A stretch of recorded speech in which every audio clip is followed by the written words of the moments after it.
Ôi, ôi ôi. Luôn có người không hiểu tại sao chúng có thể san phẳng một ngôi nhà di động trong tích tắc. Tạm thời không bàn đến tài xế có đang ngủ hay không, chúng ta hãy xem sức tàn phá thực sự của xe tải trăm tấn.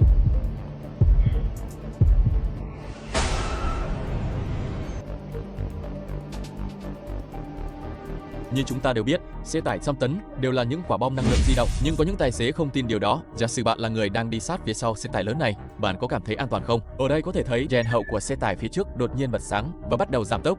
Tuy nhiên, trong video, tài xế không chọn phanh theo mà đánh lái sang làn đường ngược chiều.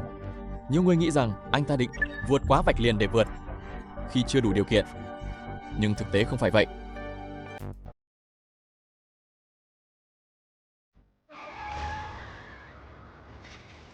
Sở dĩ anh ta không trở thành lớp kem ở giữa chiếc bánh Oreo là vì sau khi phát hiện xe trước giảm tốc, anh ta đã ngay lập tức quan sát xe tải phía sau trong gương chiếu hậu và đưa ra hành động tránh né kịp thời.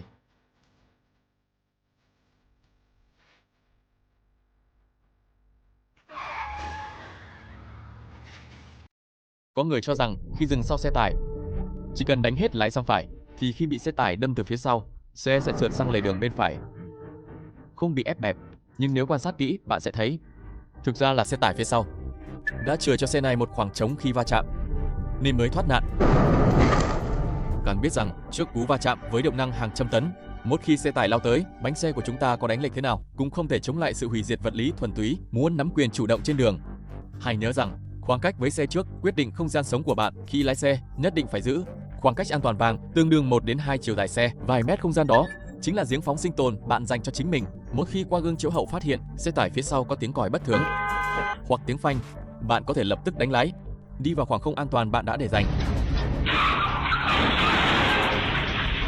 Ngoài ra, nếu phía trước là một xe tải lớn và trong gương chiếu hậu lại thấy một xe tải khác đang tiến tới thì tuyệt đối đừng do dự, lập tức chuyển làn rời khỏi làn đường đó, bởi vì vị trí này trong thuật ngữ an toàn giao thông được gọi là túi nguy hiểm. Nếu va chạm trước sau trong túi nguy hiểm thuộc loại bị kẹp theo chiều ngang thì bị cuốn ngang từ bên hông, mối là sức sát thương tàn khốc nhất.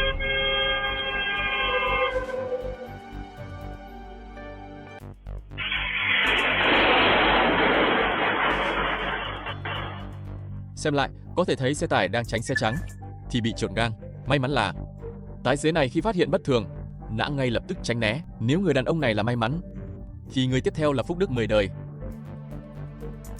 Dám cướp đường rẽ trước mặt xe tải, chẳng khác nào gài hạt trên bàn tính của tử thần. Sau này khi ra đường, hễ thấy xe tải, dù bạn đang lái xe, đi xe máy hay đi bộ, hãy ghi nhớ trong lòng câu thần chú 9 chữ này: không đi song song, không bám đuôi, không cướp đường. Biến 3 thói quen này thành phản xạ cơ bắp của bạn, bạn đã tránh được 90% tình huống sinh tử trên đường. Hãy nhớ, thêm một phần dự đoán, bớt một phần mạo hiểm. Trước tiên hãy xem video. Ôi, tài xế lão làng. Có cư dân mạng vẫn đang bàn luận liệu xe trắng có bị trừ điểm vì vượt đèn đỏ không? Cần biết rằng đang lao tới mất kiểm soát là một chiếc xe tải nặng hàng chục tấn. Nhìn vào cảnh này, nếu xe trắng chậm hơn 1 giây, nó sẽ bị xe tải bên hông nghiền nát. Kết cục có thể tham khảo những tình huống này.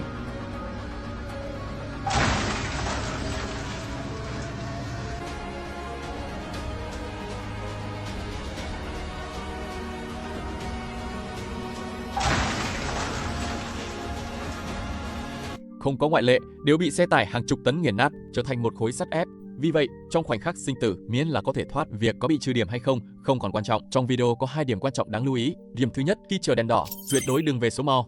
Như vậy, khi gặp tình huống khẩn cấp, chúng ta chỉ cần nhả phanh và đạp ga, xe sẽ phản ứng ngay lập tức. Toàn bộ quá trình chỉ có 2 thao tác, nhả và đạp, đạt được sự kết nối liền mạch, tiết kiệm được thời gian phản ứng và thao tác quý giá. Cần biết rằng, trong tình huống khẩn cấp, thời gian vàng để tránh né chỉ có 1 đến 2 giây. Hãy xem tình huống. Wow.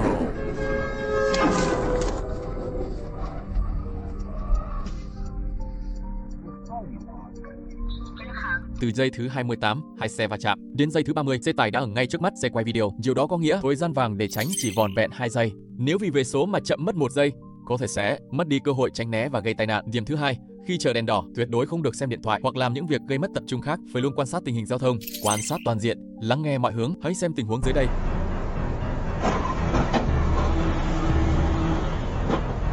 Tài xế xe đen không chỉ chăm chú nhìn phía trước mà còn quan sát tình hình xung quanh, nên khi xe trắng mất kiểm soát lao tới, anh đã nhanh chóng đánh lái tránh vào khoảng trống bên phải. Nếu đứng yên, chắc chắn sẽ bị đâm từ phía sau. Những tình huống cần quan sát toàn diện.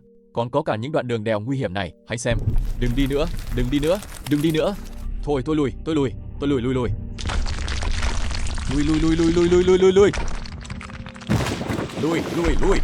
Ôi trời ơi, sợ quá đáng sợ. Một khi bị đá lăn trúng, hậu quả không thể tưởng tượng nổi.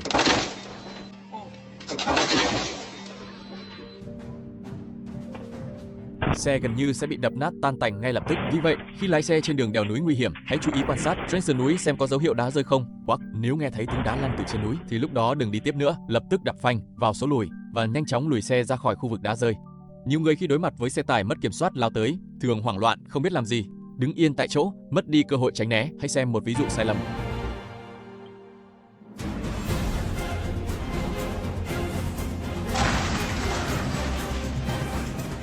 Thực ra, dù là tăng tốc rời đi hay lập tức đánh lái sang trái, xe trắng đều có cơ hội tránh xe tải bị lật. Nhưng anh ta đã chọn cách tệ nhất. Đứng yên tại chỗ, hãy xem tình huống xử lý đúng.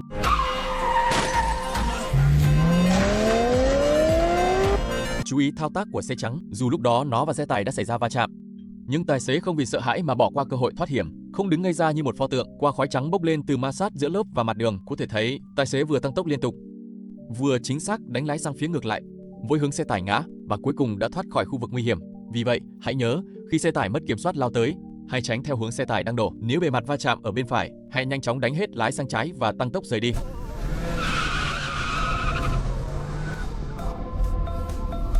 Nếu bề mặt va chạm ở bên trái, hãy nhanh chóng đánh hết lái sang phải và tăng tốc rời đi. Như vậy sẽ tránh được khu vực nguy hiểm khi xe tải bị lật, tránh bản thân bị ép thành một tấm sắt.